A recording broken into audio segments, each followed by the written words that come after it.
the therapy process, the psychotherapy process, is really one in which it's not the client who is learning solely from the therapist, but it's really a mutual learning process.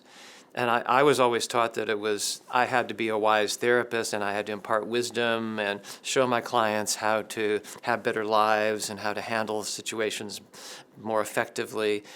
And I never really liked that, because I'm a little bit of a contrarian to begin with, and I don't really like the idea of top-down, the elite expert who tells the novice how to live their life or what they should know. So it struck me that if I think carefully about what happens in psychotherapy process, it's always a situation where I'm learning just as much as my client. And the incubation period where I'm able to step back and I'm not in the moment, where I really want to focus as razor sharp as I can on exactly what the client is telling me in words, but also in their actions and their body language. When I'm able to step back from that and just allow myself to reflect on what I've learned, what this tells me about myself, what this tells me about some of the questions I've been asking in my life personally as well as professionally, then it's as if dominoes start to kind of fall together. There are just so many ways to understand and approach critical moments in psychotherapy, where it's not just what you're learning with and from your client and what they're learning with and from you. It's where the client is really at a turning point in their life.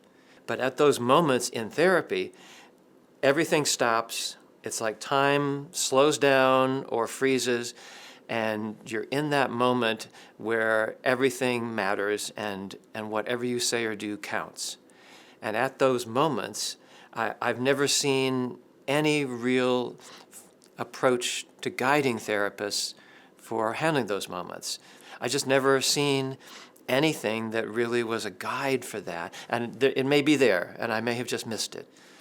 But what I've heard from colleagues, those who've been a part of this series, who've been courageous enough to sit down and face a crisis and be on film and know that a lot of people are going to see that afterwards, they've consistently said they've never seen anything like this. What we're doing in these critical moments films is not role-playing. It is real life. And we are bringing real life experiences immediately into focus. So to see that element of reality, it's the immediacy of the interaction, that yes, you can sit behind a one-way window and observe a therapy session, and that can be extremely valuable. But you'd have to sit behind that one-way window for dozens, if not hundreds or thousands of hours before you would see these critical moments, because they don't happen that often. They're rare. But when they happen, everything is just completely shifted.